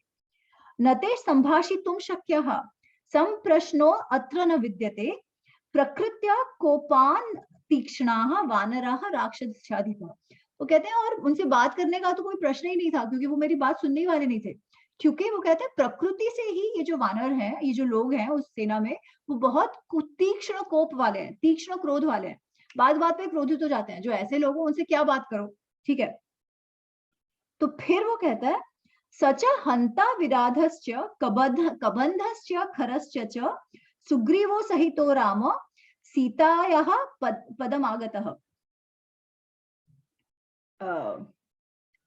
तो बेसिकली ओके सकृत, फिर वो कहते हैं कि मुझे छुड़ाया राम जी ने, और वो राम का डिस्क्रिप्शन देते हैं, क्योंकि अब शुक ने भी राम का पराक्रम देखा है, उन्होंने देखा है इन्होंने क्या कर दिया, इन्होंने इतना बड़ा पुल बंधवा लिया, पुल बांध दिया उन्होंने। अगर हम वरुण वाली बात सुने तो वो वरुण जो क्रोध वरुण पे था वो भी सुना, इतने सारे जो बंदर जो सैनिक वहां पर थे उनसे राम के पहले के पराक्रमों के बारे में सारा सुना है, ठीक है। तो अब शुक जो है वो भी राम के एकदम औ में है, वो एकदम उनके क्या कहते हैं कि भाव विभोर हो गया है, भाई डर भी गया है राम के पराक्रम से। तो वो कहते हैं सच हंता विराधस्य कबंधस्य खरस्य च सुग्रीवो सहितो राम सीतायाः पदम आगतः सकृत्वा सागरे सेतुं तीर्त्वा च लवण ऊदधिम् एष राक्षसी निर्धूय धन्वी तिष्ठति राघव। तो फिर वो कहते हैं कि ये विराध को ने मारा, खर को मारा, कबंध को मारा, इन सबको जो मार कर सीता को लेने के लिए, सीता के पद में सीता को लेने के लिए यहाँ आ गए। उन्होंने क्या किया है, समुद्र पर लंबा सा पुल बांधकर वो यहाँ पहुंच गए हैं, हाथ में धनुष्य उठाए राक्षसों का हनन करने के लिए ये राम आ गए हैं। फिर वो आगे रावण की जो ये वानरों की सेना है उसका ये देते हैं कि ऋक्षराज के पुत्र जो सुग्रीव है उनकी सहस्त्र कोटि वानरों की सेना है उनकी, और सारे कैसे हैं, ऐसे कोप, तीक्ष्ण कोप वाले, बहुत क्रोधित हो जाए वैसे सारे। वो यहाँ पहुंच गए हैं और यहाँ के जो गिरी शिखर वगैरह हैं लंका के ही आपके फोर्ट सिटी के बाहर है, वहां पर उन्होंने स्थान ग्रहण कर लिया है, ठीक है। कि उनका बहुत ज्यादा स्थान है। फिर वो एक सलाह देते हैं, ठीक है। देन शुक से श्लोक नंबर 34 पुरा प्राकारम आयन्ति क्षिप्रम एकतरम कुरु सीताम च अस्मै प्रयच्छाशु युद्धम वापि प्रदीयता। वो कहते हैं कि ये यहाँ पर तो पहुंच गए हैं, ये लोग आप पर आक्रमण कर देना, ये लोग पूरी तरीके से लंका पर टूट पड़े, उसके पहले आप एक चॉइस करिए। रादर आपके पास दो ऑप्शंस है, आपके पास अब केवल दो ही ऑप्शंस है, आप उनमें से एक करिए। ये लोग लंका पर टूट पड़े उसके पहले, या तो सीता को लौटा दीजिए और लंका को बचा लीजिए, या तो आप स्वयं ही युद्ध का अनाउंस कर दीजिए, या आप स्वयं युद्ध के लिए उन्हें चैलेंज कर दीजिए, उनको लंका पर टूटने मत दीजिए, ठीक है। तो एज यूजुअल रावण तो रावण है, तो शुक के शब्द सुनकर फिर से उसे गुस्सा आ जाता है। राधर देन सेइंग कि अरे बाप रे, ये शुक उनके बीच रह के आया है, उन्होंने पुल बांध लिया, उसे वापस गुस्सा आ जाता है। और वो क्या कहता है, क्या होता है, श्लोक नंबर 35 शुकस्य वचनम श्रुत्वा रावणो वाक्यम अब्रवीत् रोष सरक्त नयनो निर्दहन इव चक्षुषा यदि मां प्रति युद्धेरन देव गंधर्व दानवाः नैव सीतां प्रदस्यामि सर्वलोक भयादपि। वो कहता है कि वो उसे गुस्सा आ जाता है, क्योंकि शुक ने कहा ना कि भाई या तो आप सीता को दे दो, तो वो सीता को दे दो और शब्द से ही उसे कुछ द्वेष हो है रावण को। तो वो तुरंत कहता है कि यदि माम प्रति युद्धेरन देव गंधर्व दानवः, देव गंधर्व दानव जिससे भी मुझे युद्ध करना पड़े ना मैं करूंगा, पर सीता को वापस नहीं दूंगा। नैव सीतां प्रदस्यामि, कुछ भी हो जाए सीता को तो मैं वापस नहीं दूंगा। और ये रावण क्या चीज, ये राम क्या चीज है, कि ठीक है उनको राम पहुंच भी गए तो क्या, ऐसे ही उसके कौन सा पराक्रम है, वो तो मनुष्य जैसे the usual thing that he says ना कि राम को मुझे मेरा कुछ नहीं बिगाड़ सकता, मैं दिखा दूंगा, अब मैं दिखा दूंगा उनको कि भाई मेरे में क्या पराक्रम है। So this is what Ravan is saying कि राम को मैं उसकी आई विल शो हिम, उसकी औकात क्या है वो मैं स्वयं राम को दिखा दूंगा, वो मुझे क्या कर लेंगे, ठीक है। So he dismisses Shuka at that point. अच्छा, उसके बाद वापस मंत्रियों से सलाह होती है, मंत्रियों से सलाह होती है तो फिर कोई कहता है कि अरे यहाँ तक, अच्छा अब शुक को एट दैट पॉइंट तो उसने डिसमिस कर दिया कि अरे जाओ जाओ, तुम मुझे क्या कह रहे हो कि सीता को वापस दे दो, ठीक है। परंतु पुल बंध चुका और यहाँ पे पहुंच गए, ये बात तो बड़ी है ही। भले ही वो अभी भी ऐसा समझे कि राम में और कोई पराक्रम नहीं है, रावण को, मुझे स्वयं को मारने का नहीं है, बट पुल पार करके तो आए ही। तो रावण के जो और मंत्री हैं उनको भी थोड़ी बहुत तो चिंता होने लगी है। तो फिर किसी ने सलाह दी और फिर रावण ने सारण और एक शुक, अभी ये वही शुक है कि दूसरा शुक वी डोंट नो, ठीक है, बट वो और एक शुक है और एक सारण है, सारण नाम के एक और है, जिनको वो फिर भेजते हैं कि ठीक है तुम सच्ची में तो पता लगाओ सही में आए हैं क्या, ठीक है, यहाँ पहुंच गए हैं, कितनी सेना है क्या है, क्योंकि अब युद्ध ही एक मार्ग है, सीता को तो मैं नहीं देने वाला, युद्ध करना अब आवश्यक हो जाएगा, अब तो मतलब इसको तो अब टाल ही नहीं सकते। तो वो शुक सारण नामक और दो गुप्तचरों को भेजते हैं, कहते हैं कि इनका पता लगाओ। तो ये शुक सारण जब पहुंचते हैं, जब कुछ भेष बदलकर उनकी सेनाओं में घूमने लगते हैं, तो विभीषण और उनके जो 4 और लोग हैं वो पहचान जाते हैं, ठीक है, वो पहचान जाते हैं कि अरे ये तो रावण के गुप्तचर हैं और उनको पकड़ते हैं, ठीक है। तो उनको पकड़कर जब मारना शुरू होता है तब क्या होता है,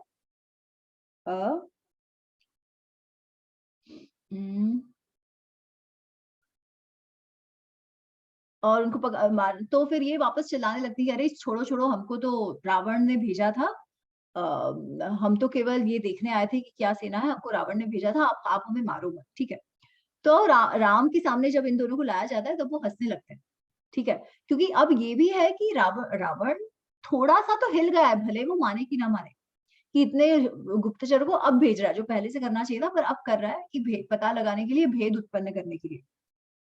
तो तो उनकी उनकी बात सुनकर राम कहते हैं, श्लोक नंबर 18, पेज नंबर 305, 25th सर्ग, ठीक है, पेज नंबर 305, 25th सर्ग, श्लोक नंबर 18, यदि दृष्टम बलम सर्वम वयम वा सुसमाहिता यथा उक्तम वा कृतम कार्यम छंदतः प्रतिगम्यता अथा किंचित दृष्टम वा भूयस्तत् द्रष्टुम अर्हतः विभीषणौ वा क्रात्स्येन पुनः संदर्शयिष्यति।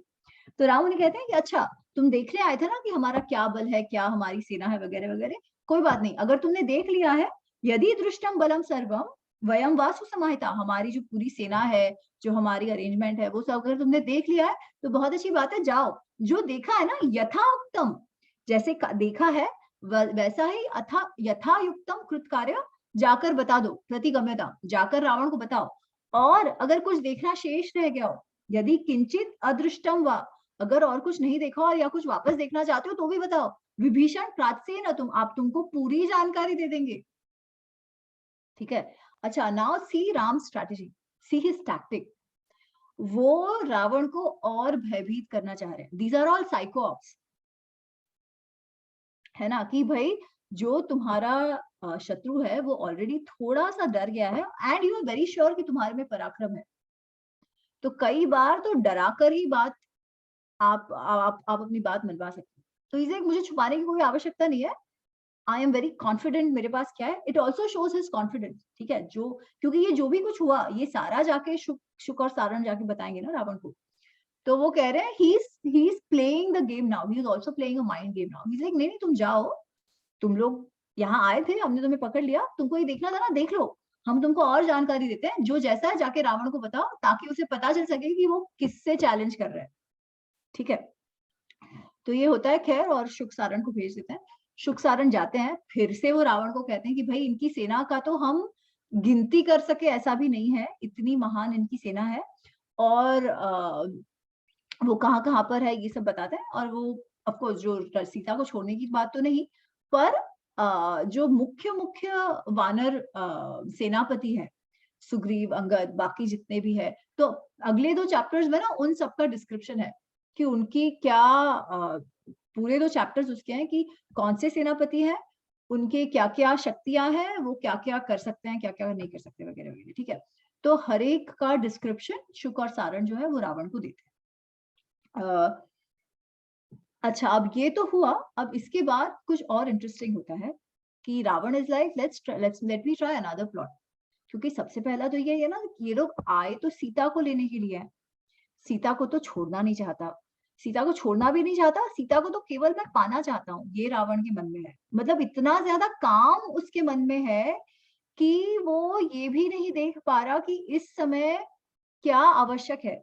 इस समय भी वो यही प्रयत्न कर रहा है कि सीता उसके बिस्तर पर आ जाए। यही रावण का प्रयोजन है, ठीक है। तो ये सब सुन के कि अच्छा अब युद्ध तो होने वाला है, he wants to try one last thing. And what does he try? मैं क्या करूं, अभी बोलूं, should we do it now? कि वो माया क्रिएट करते हैं सीता जी को भयभीत करने के लिए कि राम मर गए, ये दिखाने के लिए। But maybe we take it next time. 7:30 1 घंटा तो हो ही गया है। एंड और किसी को कुछ कहना हो तो let's we can discuss any thoughts on the specially the Setu Bandha वगैरह, सेतु बंधन पे किसी को कुछ कहना हो तो we can talk. Namaste, Amiji.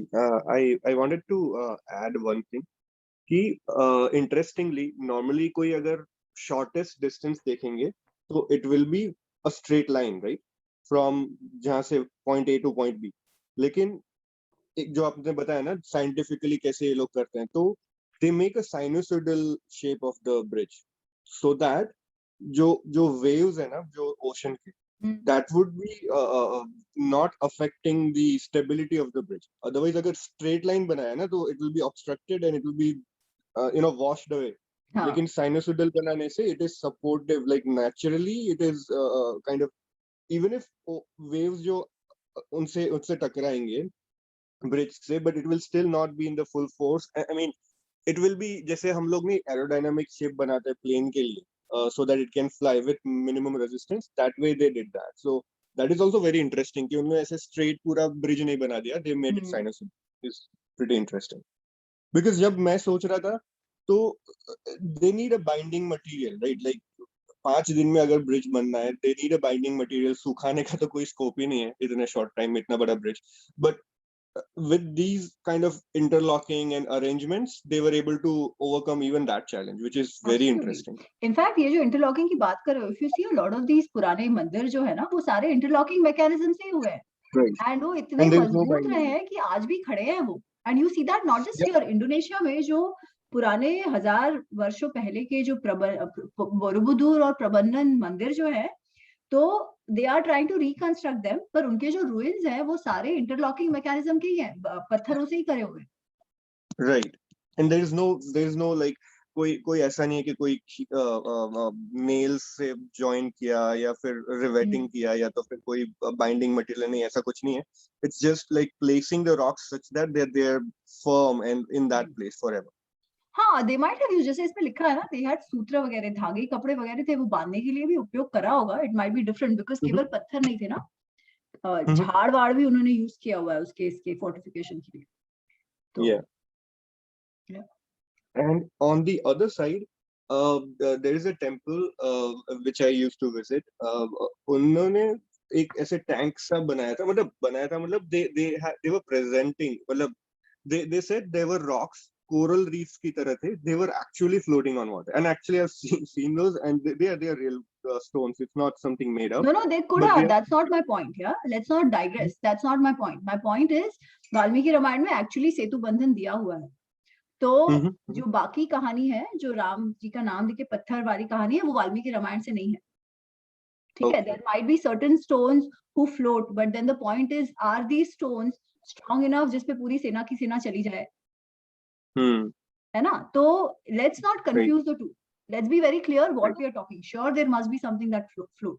My point was very simple, to just state Valmiki Ramayana में सेतु बंधन वाला पूरी प्रक्रिया दी गई है to make the bridge. Right. That's it.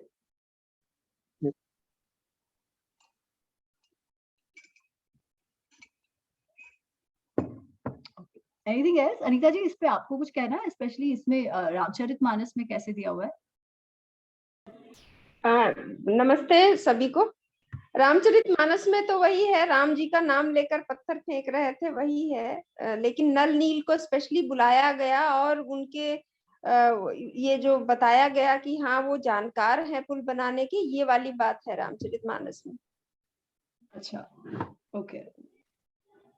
इसमें एक्चुअली नील का भी नाम नहीं है, केवल नल के ही नाम से बन गया है. उसमें नल नील दोनों हैं. अच्छा, ओके ओके। एक और भी स्टोरी थी, आई एम नॉट श्योर अगर वो वाल्मीकि रामायण में है या नहीं। इट्स लाइक कि जैसे राम जी जो मेडिटेशन करते हैं, right, and they don't see कि the sea is giving them the way. तो राम जी कहते हैं कि I will actually exhaust the whole water by my arrow. I am not sure कि वो अगर वाल्मीकि रामायण में है या नहीं। And that's why the sea is the, जो वरुण देव है वो घबरा जाते हैं कि अगर ऐसा हो जाएगा मैंने तो कहा मतलब तो पूरा। सही, वो भी पढ़ा तो सही हमने आज। Oh, sorry. I might have been. ये रामचरितमानस में भी है। हाँ, उसमें ये एक तो इसमें भी है। हाँ हाँ, ये दोहा आता है ना, विनय न मानत जलधि जड़ गए, 3 दिन हाँ भी 3 दिन तक प्रार्थना करते हैं, फिर भी वो समुद्र जो है उनकी विनय हाँ को स्वीकार नहीं करता, तब वह क्रोध करते हैं। हाँ। और लक्ष्मण सबसे पहले क्रोध करते हैं। Actually that's the other thing है ना, कि लक्ष्मण को हम अब तक बहुत क्रोधी रूप में देखते हैं, पर अभी तक आपने देखा लक्ष्मण को केवल 2 बार क्रोध आया है। पहली बार जब जब ये दशरथ है वो राम को वनवास देने की बात करते हैं तब, और उसके बाद जब सुग्रीव से सुग्रीव को कहना था कि भाई तुम काम नहीं कर रहे, तुम अपनी प्रतिज्ञा के पर टिक नहीं रहे हो, और 4 महीने हो गए तुम कुछ कर नहीं रहे हो। इन 2 के अलावा एक्चुअली लक्ष्मण को कभी क्रोध नहीं हुआ। और एक्चुअली यहाँ मैंने मिस करा, यहाँ पर भी जब राम इतने क्रोधित हुए हैं समुद्र पर, तब लक्ष्मण एक्चुअली उनको टोकते हैं कि भाई आप ऐसा मत करो, आप ऐसा मत करो, आपको इतना क्रोध शोभा नहीं देता है। लेकिन रामचरितमानस में उल्टा है। हाँ रामचरितमानस में सबसे पहले लक्ष्मण को क्रोध आता है हाँ कि 3 दिन हो गए आप इनसे विनय करते जा रहे हैं, और लेकिन समुद्र को ये बात समझ में नहीं आ रही है, तो अभी जरूरत है इनको ताकत दिखाने की, तो लक्ष्मण को ही पहले क्रोध आता है। हाँ। आई थिंक उसमें ऐसा हो गया ना कि राम जी को क्रोध कैसे आए, क्रोध तो बुरा है, तो राम जी को कैसे आ सकता है। तो बहुत सारी ऐसी चीजें आई थिंक ओवर टाइम ये हो गई कि कदाचित ये सारे गुण या ये सारे इमोशंस जो है इनको हर एक मनुष्य में होते हैं, और वो उनको किस तरीके से दिखाया जाए। तो हम ऐसा मानने लगे हैं कि राम में तो ये हो ही नहीं सकता ना, क्योंकि राम तो एकदम सौम्य है, राम तो एकदम मर्यादा पुरुषोत्तम है, उनको तो क्रोध आ ही नहीं सकता, वो तो विलाप कर ही नहीं सकते। आई थिंक कहीं कहीं ये भी भाव आ गया होगा जब ये चेंजेस आ गए, क्योंकि वाल्मीकि रामायण में तो इट्स वेरी क्लियर, राम को क्रोध आता है, राम विलाप भी करते हैं, और Lakshman actually more often than not उनको संभालने का काम करते हैं। But very interesting, it's very interesting to see how things evolve over time. इसके बाद क्योंकि ये इसके बाद का वर्जन है रामचरितमानस, और मैं बार बार रामचरितमानस के का जो पहला कांड है, बाल कांड जो है, मैं उसे अपने विद्यार्थियों को भी जब पढ़ाती हूँ तो बताती हूँ कि इसे एक रिसर्च बुक की तरह देखें। वो सिर्फ एक राम कथा नहीं है, कोई धार्मिक पुस्तक के रूप में ना देखें, एक रिसर्च जो बोलते हैं ना, शोध प्रबंध लिखा गया हो, इस रूप में देखें।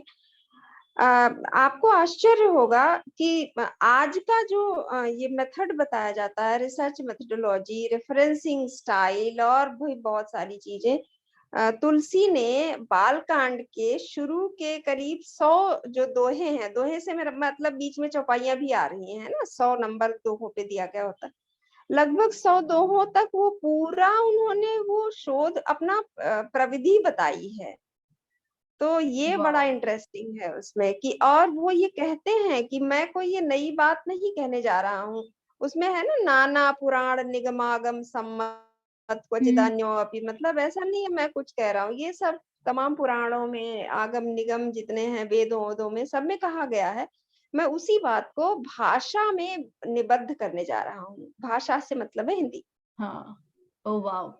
एक्चुअली अनिता जी, आपने ये जो बात कही ना, तो इवन अर्थशास्त्र में जब शुरुआत में जब वो विनयाधिकारण कारक इसके चैप्टर के जो शुरुआत में एक्चुअली इवन ये चाणक्य है, वो कहते हैं कि ये मैं जो कह रहा हूँ मेरा अपना नहीं कह रहा हूँ, कितने ही लोगों ने इस पे कहा है। और इनफैक्ट हर वो जो सूत्र देते हैं उसके साथ उन्होंने वो ये भी बताते हैं कि इस पे किस ऋषि ने क्या कहा था, और उस ऋषि के कहाँ तक वो जायज है, कहाँ तक उसमें कोई त्रुटि है, और वो क्यों वैसा नहीं मानते या वो क्यों ऐसा मानते हैं। तो उन्होंने भी वैसा बहुत बहुत ही एकदम वही आप जो कह रहे हो कि हमें लगता है ये सब research methodology, referencing, giving credit, ये सब आज का है, पर ऐसा नहीं है. This is how a lot of our text have been written. Exactly और बहुत जरूरी है ये जानना कि क्यों उन लोगों ने ऐसा कहा.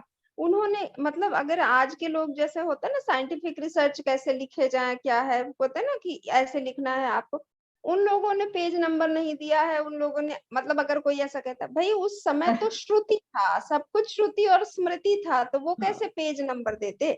लेकिन क्रेडिट्स तो दे ही रहे हैं ना वो लोग. तो ये हमारे यहाँ बहुत प्राचीन समय से चला आ रहा है. लेकिन यही है कि अब पश्चिम पर ज्यादा लोगों की नजर टिकी रहती है, अपने यूजीसी की भी टिकी रहती है. तो कैसे समझाया जाए ये है. अच्छा ये बहुत बुद्धिजीवी वर्ग का एक मंच है, इसलिए मैं एक प्रश्न यहाँ पर मैंने अपने व्हाट्सएप ग्रुप में भी एक दिन लिखा था, शायद आप लोगों की नजर ना पड़ी हो. मैं आजकल पढ़ रही हूँ कन्हैयालाल माणिकलाल मुंशी की जो अनुदित कृतियां हैं हिंदी में, मूलतः उन्होंने गुजराती में लिखे हैं लेकिन हिंदी अनुवाद है, जिसमें उन्होंने जो हमारे वैदिक ऋषि और ऋषिकाएं और वैदिक और पौराणिक जो कथाएं हैं ना, उन्हीं पर उपन्यास लिखे हैं. जैसे लोपामुद्रा, लोमहर्षिणी, इन सब पे लिखा है. तो उन्होंने पात्रों के नाम वही लिए हैं लेकिन पूरी तरह से काल्पनिक. उन्होंने घोषणा की है भूमिका में कि मैं ये कल्पना पर आधारित कर रहा हूँ. तो कथाएं काल्पनिक कर दी हैं. अब उसमें कुछ चीजें ना आज के समय में मुझे किसी ने मांगा है, एक यूजीसी केयर जर्नल ने मुझे आलेख मांगा है उस पे, इसलिए मैं पढ़ रही हूँ. तो उसमें 2-3 शब्द आ रहे हैं, वो विवाद न उत्पन्न कर दें, इसलिए मैं आपके सामने ये प्रश्न रख रही हूँ. एक तो है ना अतिथिज्ञ शब्द है. अतिथिज्ञ उसे कहा जाता था, चाहे वो राजा भी हो सकता है या ऋषि भी हो सकता है, जो अपने अतिथियों को गौमांस परोसता था. तो इसका मतलब है उस समय यानी कि कहीं ना कहीं गौमांस परोसे जाने की बात तो है ही, सत्य है, भले ही कल्पना पर आधारित उपन्यास है. एक चीज. दूसरी चीज है सती प्रथा की मैं बात कर रही हूँ. जब सती प्रथा की जो बात आती है, तो सती प्रथा तो खैर बहुत बाद की घटना हो सकती है, लेकिन गाधी ऋषि थे जो, उनकी मृत्यु पर घोषा ये एक तरह से प्रतीकात्मक रूप से उनकी चिता पर जाकर लेट जाती है. जब उन्हें जलाया जा रहा होता है, लेट जाती है, तब उनके जो गुरु होते हैं वो उन्हें ज्ञान देते हैं कि ये शरीर अपने ये मुक्त हो गया है, आत्मा मुक्त हो गई है और ये अपने धाम को जा रहा है, तुम उठो, अभी तुम्हारा संसार बाकी है. मतलब समझा बुझाकर उन्हें उठाते हैं. ये कुछ 2-3 जगहों पे कुछ चीजें ऐसी आई हैं जो मुझे ना विचलित कर रही हैं. मतलब मैं इनको कैसे प्रस्तुत करूं, तो अगर आप कुछ इस पे कहना चाहें तो. ये अतिथि वाली गोमांस वाली जो बात है ना, ये तो मैं नहीं जानती, बिकॉज मेरे पढ़ने में तो नहीं आई है, बट मैंने वेदों का ऐसा कोई पढ़ाई अध्ययन किया ऐसा भी नहीं है. परंतु मैंने जितना देखा है, जितना मैंने पढ़ा है रामायण महाभारत से, ठीक है, उसमें गाय को तो नहीं मार सकते, अघन्य ही कहा गया है, डेफिनेटली अघन्य कहा गया है, ठीक है. परंतु भैंसे वगैरह जो होते हैं ना, उनको कई बार बलि देते हैं, उनका मांस भी शायद खाते होंगे, उनको बलि देते हैं. तो अब वो उस तरीके से गौमांस कह रहे हैं कि क्या पता नहीं, बिकॉज गाय को मारकर खाना ये तो मेरे पढ़ने में कहीं पर भी नहीं आया. रामायण महाभारत में है, स्पष्ट है अमी जी. मैं आपको लिंक भेजूंगी, वो पीडीएफ पढ़ रही हूँ मैं, तो आप भी पढ़ सकेंगे. हाँ, नहीं मैं कह रही हूँ रामायण महाभारत में नहीं आया, क्योंकि मैं वही तो कह रही हूँ, मैं वेदों का तो कोई अध्ययन मैंने किया नहीं है, बट रामायण महाभारत में मैंने ना ही ये शब्द पढ़ा है और ना ही ऐसा कुछ पढ़ा हो कि गाय को काट कर लोगों को खिलाते हो. ये मैंने बहुत बार पढ़ा है कि जो ब्राह्मण थे वो भी मांस खाते थे, जैसे अगस्त्य ऋषि की वगैरह बात करे, ठीक है. तो जो यज्ञ में अगर परोसा गया है तो वो खाते थे, और यज्ञ में तो बलियां चढ़ती थी, ये बात तो उसमें भी है. परंतु ये वाली बात मुझे रामायण महाभारत से नहीं पता, तो इसका मैं कुछ नहीं उत्तर दे सकती. परंतु आप जो ये बात कह रही है ना सती वाली, तो अगर सती वाली देखें तो महाभारत में भी माद्री जो है वो तो सती होती है ना, तो वो तो सती होती है. आई थिंक बड़ा डिफरेंस ये है कि it was not a norm. कई बार जैसे, अच्छा वो तो ठीक है, आगे चल के भी इसमें महाभारत में ही जब द्वारका डूब जाती है, या जब द्वारका पे इतना ये आ जाता है, सारे जो यादव है वो जब मर जाते हैं, एक दूसरे को मार देते हैं, तभी तभी भी कुछ कुछ पत्नियां जो है ना वो ये करती है, सती होती है। ऐसा महाभारत में दिया हुआ है, ठीक है। जैसे देवकी जो है वो वासुदेव जब गुजर जाते हैं तो उनके पीछे सती हो जाती है, पर उसमें भी सारी नहीं होती। जैसे सत्यभामा है वो नहीं होती, ठीक है, बट शायद रुक्मिणी होती है, ऐसा कुछ है। तो इट वाज नॉट कि किसी को जबरदस्ती करा जाए, वो स्त्री के स्वयं के श्रद्धा पर होता था। और उसमें भी जैसे आपने ये कहा, उनको कहते तो यही थे कि तुम ना हो, ना होना ही ठीक है। अभी जैसे देवकी तो इतने वृद्ध हो गए थे, वासुदेव, देवकी और ये सारे, उनकी सारी जो पत्नियां थी वो तो इतनी वृद्ध हो गई थी कि मे बी उनके लिए शायद ये ठीक हो कि भाई अब क्या करोगे जी के, बट बाकियों के लिए ऐसा नहीं था। तो ये इसको मना नहीं किया गया है आउटराइट, सती को, ठीक है। अगर आप मनुस्मृति में भी देखें तो सती को आउटराइट मना नहीं किया गया है, बट सती को कभी ये भी नहीं कहा गया है कि आप भाई सती हो जाओ, ठीक है। और ये जो सती वाला डिबेट जो है ना, वो तो इसलिए क्योंकि इस तरीके से दिखाया गया जैसे भारत में हर विधवा सती होती थी। ये भी नहीं था, क्योंकि हम कितने सारे जानते हैं तो सती नहीं हुए थे, जो हुए थे वो स्पेसिफिक एरिया में कहीं ज्यादा हो गया था। जैसे आप बंगाल साइड देखो, जहां actually this was being used to torture women and take away their property rights, कि जबरदस्ती उसको वो अफीण वफीण खिला के सती में डाल देते थे। That was when it was a problem. ऐसा कभी कुछ नहीं हुआ है, तो जबरदस्ती सती का तो कहीं भी कोई भी उल्लेख नहीं है। पर क्या ऐसे कोई कोई एग्जाम्पल्स हैं इतिहास में सती वाले? तो हाँ है। ओके, बड़ी सही, थैंक यू। क्योंकि पात्रों के नाम सारे वही हैं, अगस्त्य मुनि हैं जिनको मैत्रा वरुण भी कहा जाता है, दिवोदास और सुदास का नाम आता है जिनका नाम वेदों में है, ऋग्वेद के पात्र हैं ये लोग, सुदास और दिवोदास। तो कथाएं काल्पनिक हैं। खैर, अच्छा लगा आपसे चर्चा करके, थैंक यू। शायद जी ऋचा कुछ जी को कहो बताओ इसमें। वो अतिथि वाला। मुझे बहुत ऐसा ये ऐतिहासिक कुछ तो नहीं पता है, लेकिन जितनी मेरी समझ जा रही है सती को लेकर के, हेलो कुछ अमी। जी भैया। हाँ मनीष जी बताइए। हाँ अमी, हेलो। एक सती पर आई जस्ट वांट टू से that there is this book by Meenakshi Jain ji who is written on Sati. Although I have the book अभी, लेकिन मैं I've not been able to read it. It's वो अभी sequence में है, but जो उनके इंटरव्यूज में मैंने अभी तक जो इस बुक के बारे में जाना है वो ये है कि the entire count, जो recorded count of number of satis in our entire history is in a few hundreds. Agree. It's just in a few hundreds. For I mean, we are a 5,000-year-old civilization, and कुछ hundreds में ये है, and most of them are post-Islamic invaders का ये the entire thing happened. So आप देख सकते हो, तो इसको बढ़ा चढ़ा के बात की जाती है, but it's just in few hundreds over a period of 5,000 years. So you can imagine कि what exactly in proportion अगर हम देखें तो this is hardly anything.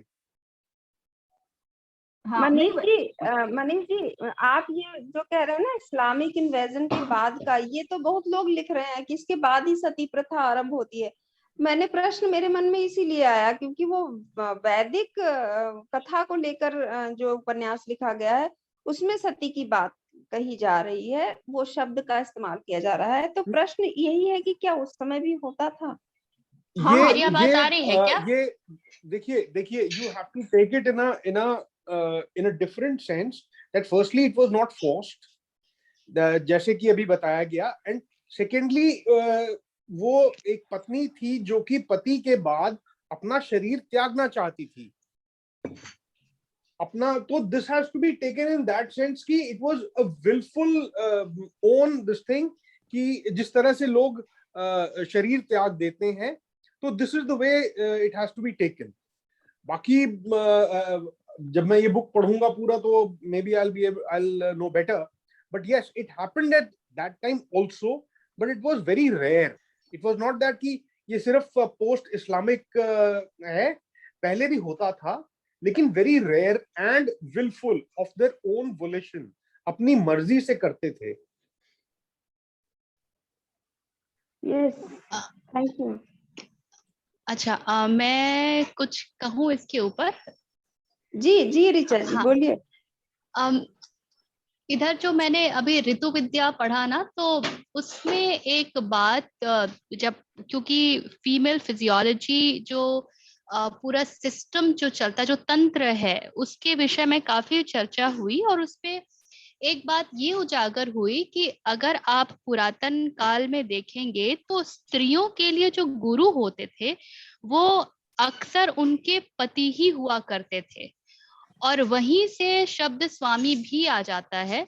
और उसका कारण ये है कि स्त्रियों के लिए जब समर्पण होता है, और this is more because of the physiological construct, जो समर्पण होता है वो जहां होता है, स्त्री वहीं पर पूरी तरीके से समर्पित होती है, तन से, मन से, हर चीज से।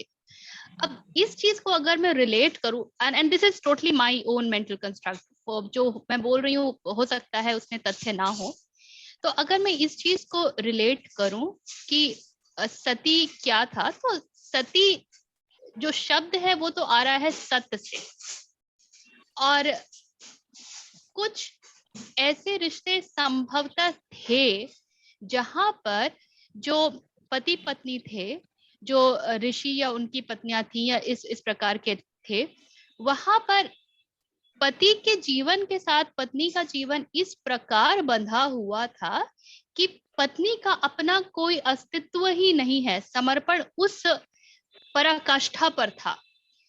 अतः पति के देह त्यागने पर पत्नी भी अपना देह त्यागती है। ये एक बात मेरे मन में आ रही थी, जिसकी संभावना है, क्योंकि यदि हम वैदिक काल पे जाते हैं तो वहां पे इस प्रकार के रिश्ते होते थे। So I don't know how much are you able to relate it, या मैं इसको आर्टिकुलेट कर भी पा रही हूँ कि नहीं, लेकिन ऐसा कुछ मुझे कौंध रहा है। नहीं ऋचा जी, आप सही कह रहे हो, और इसीलिए कुछ कुछ ऐसे हुए हैं, आप अगर इतिहास में भी देखो तो कुछ कुछ ऐसे हुए हैं, बट दैट्स द थिंग, जब ऐसा रिलेशन था तब, पर फिर भी वो that was not too many. Of course, तो ये फिर इस भी तरह इट के वाजंट टू रिश्ते ही मेनी, फिर पहले भी अगर आप देखें हाथ पे गिन तो सको, मतलब इन बिल्कुल हंड्रेड जो मनीष जी ने कहा। इस तरह के रिश्तों का हो पाना ही पहले तो बहुत सरल बात नहीं है, जब आप इतना ज्यादा समर्पित हो जाओ, जहां आपको उनके अलावा कोई दिखे ही नहीं, दुनिया वहीं से शुरू होके वहीं खत्म होती है, ज्ञान उन्हीं से मिलता है, दीक्षा उन्हीं से मिलती है, सब कुछ उन्हीं के इर्द गिर्द घूमता है। तो पहले तो ऐसे रिश्तों का बहुत ज्यादा हो पाना ही बहुत संभव बात नहीं है। तो अगर हमारे पास गिने चुने संख्या में है सती, तो ये कोई बहुत बड़ी बात नहीं होगी। हाँ एग्जैक्टली, वैसे देखा जाए तो दशरथ के पीछे भी कहाँ 3 रानियां थी, कोई भी सती नहीं हुआ, है ना, नोबडी डिड सती। वैसे ही अगर हम देखें तो दुर्योधन और उन सब जो इतने सारे महाभारत युद्ध में हुआ, तो इतने कोई सती नहीं हुए। पर द्वारका में हम देखते हैं कि, बट ऑफ कोर्स वो एज का कारण ज्यादा रहा होगा, और अलग कुछ स्त्रियों ने किया, कुछ ने नहीं किया। कृष्ण के इसमें भी एक उनकी कुछ रानियों ने किया, कुछ रानियों ने नहीं किया। तो it was all very personal choice driven by the woman itself. जी थैंक यू। और अनिता जी, ये अतिथि वाला आपको पता चले ना तो आप बताइएगा, हमें भी ज्यादा पता चले, बिकॉज ये जो लेफ्टिस्ट डिबेट है उसमें तो ये शब्द, ये इस बात को वो लोग बहुत उठाते हैं कि गौमांस खाते थे, गौमांस खाते थे, टेकिंग सम एग्जैक्टली, एग्जांपल मैं इसीलिए कुछ भी लिखने से डर रही हूँ कि कहीं मैं कुछ लिख दूं और बाद में बवाल ना हो जाए। हाँ, तो मुझे ना रेफरेंस मैं ढूंढ रही हूँ, ऋग्वेद से अगर मिलता है तो मैं जरूर उसको कोट करूंगी, क्योंकि ये जो है ना कन्हैयालाल माणिकलाल मुंशी, ये प्रो है, मतलब दक्षिणपंथी ही हैं, इनका हाँ, सारा लेखन के उसी एम मुंशी प्रकार तो का ऑफ है। कोर्स, के एम मुंशी तो ऑफ कोर्स, हाँ, पर तो अगर वह लिख रहे हैं तो जरूर उसके पीछे तथ्य होगा, ऐसे ही तो नहीं लिखा है उन्होंने। ये एक्चुअली ये जरूरी नहीं है ना। अगर आप लोकमान्य बाल गंगाधर तिलक, अब वो कैसे थे, वो तो पूर्ण तरह स्वतंत्रता वाले थे, है ना, पूर्णतः भारतीय थे, गीता रहस्य वगैरह उन्होंने लिखा है, पर उनकी एक बुक है the Aryans from the Arctic और समथिंग, ठीक है, जिसमें वो कहते हैं कि हम लोग जो है कोकरस ब्राह्मण जो भी कहे गए हैं, हम तो एक्चुअली जहाँ ये आर्यंस जहाँ से आए थे ना, वहाँ आर्टिक या वहाँ कहीं से आए। तो ये तो क्या है, कुछ कुछ चीजें ऐसी भी है कि हम उस टाइम पे जो डिस्कशंस डिबेट चल रहा हो उससे प्रभावित भी हो सकते हैं। इसलिए फिर हाँ वो बिल्कुल, के.एम. मुंशी आपने जी ने भी लिखा है। ये हाँ ये वाला जो बात है ना, ये के.एम. मुंशी में भी मिलता है, ये आर्यन इन्वेजन हाँ थियरी जो है ना, जो कि अभी तो नकार दी गई है एग्जैक्टली बिल्कुल। हाँ उस लेकिन जमाने के हर एक ने लिखा है, इनफैक्ट उस जमाने के हर हाँ एक लोगों ने ये बस एक्सेप्ट कर लिया है कि आर्यन इन्वेजन था, गिवन प्रूफ, गिवन बिकॉज इन्होंने कह दिया हाँ गोरो ने, इसलिए इट इज अ प्रूफ, ऐसे बहुतों ने मान लिया था। तो हाँ इसका भी ऐसा और कुछ हो सकता है। और क्योंकि और एक बात, अतिथि गो, अगर गो शब्द जो है ना, तो गो शब्द जो है वो तो पृथ्वी के लिए भी होता है, और नहीं ऐसे नहीं भी राजा थे। उसमें उसमें अर्थ बताया गया है, हाँ अतिथि ग्व है वो, गो, आधा ग और व, तो अच्छा अतिथि ग्व, अच्छा और उसमें वो अर्थ बताते हैं वो ना, ये करके हम्म डैश लगा के, कि अतिथियों को गौमांस परोसने वाला, अच्छा तो अर्थ भी बताते Hello, Ami, can I say something on this? हाँ हाँ मनीष भैया please. Ami, the as a nationalist, and I don't want to be subjective about it. I don't want to. I just, as a nationalist, गौमांस is a red line. ठीक है, खाते थे नहीं खाते थे, I don't care. It doesn't. Frankly, I'm telling you, agree it doesn't matter. गौमांस आज की तारीख में is a red line, and that has, I mean, with all due respect to ये जो इसके बारे में रिसर्च कर रही हैं, I don't know her name, I'm sorry, Anita ji, I think. So, हैं।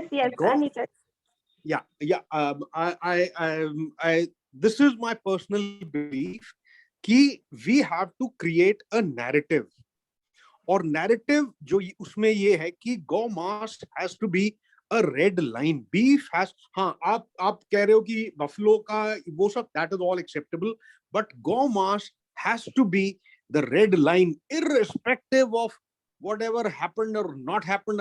We don't care. That is, if we try to be too objective about it, and कि पूरा, if we want to do a scholarly thing, well, that is a different thing. But as a nationalist, this is what my belief is, and this is what I would always defend. That is what I had to say on this. Of course, you may have your own views. It's a free thing, and but I wanted to say this: कि as a nationalist, हमें ये line रखनी चाहिए, maintain करनी चाहिए. मनीष भैया with you on this, I think Anita ji also agrees. In fact पहले जो भी हो, ये सब एक चीज है, ठीक है, अगर हम वो एक शब्द को लेकर भी अगर कहीं से कोई प्रूव भी कर दे कि किसी राजा ने ऐसा किया था, तो भी उसके विरुद्ध में इवन हमारे वेदों में कितनी जगहों पर ये आया है कि गाय जो है वो अघन्य है, गाय जो है वो अघन्य है, कितनी जगहों पे आया है। तो अगर एकाध ऐसा कोई एग्जाम्पल हो तो भी उसके विरुद्ध के भी इतने सारे एग्जाम्पल्स हैं ही। सो एंड या तभी जो भी था, अभी जो भी है, दैट्स अ डिफरेंट थिंग, है ना, कि things evolve, changes happen, pre post Vedic pre Vedic भी अलग अलग रहा होगा। तो this is what a current stand is, so I think most of us are with you on that. Thank you thank you Anita everyone. जी, एक बार ना वो शब्द आप ग्रुप में लिख के दीजिएगा। मैं ऋग्वेद के विषय में किसी को जानती हूँ, I try to reach her, अगर उनके पास कुछ होगा और वो रिवर्ट करती हैं तो I come back to you on this. हाँ जरूर जरूर जरूर। और अमी जी, इंटरेस्टिंगली उसमें ना ये आर्य और अनार्य शब्द की भी बात कही गई है, जिसमें अनार्य जो है वो अनाड़ी के सेंस में ही इस्तेमाल किया गया है। ओके, आई थिंक अभी हम अगले सेशन में देखेंगे कि रावण को भी जब वो ये करता है ना कि महाराज की जय हो, ये जो हम करते हैं, तो उनके सारे जो सैनिक है ना, वो भी विजयी आर्य पुत्र ऐसे ही कहते हैं, विजयी आर्य पुत्र ऐसे ही करके ही संबोधन करते हैं। तो रावण को भी आर्य पुत्र ही कहते हैं। Yes yes. ओके ठीक है, तो प्रार्थना कर लेते हैं। ओम सर्वेषां स्वस्तिर्भवतु, सर्वेषां शान्तिर्भवतु, सर्वेषां पूर्णं भवतु, सर्वेषां मङ्गलं भवतु। ओम शांतिः शांतिः शांतिः।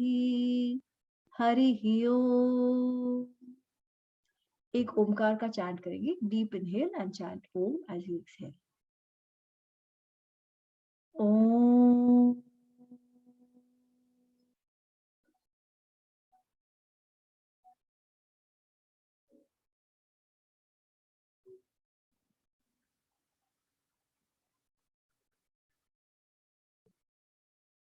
धन्यवाद, मिलते हैं अगले सप्ताह। धन्यवाद। Thank you Ami Thank ji. you, Ami. Thank you.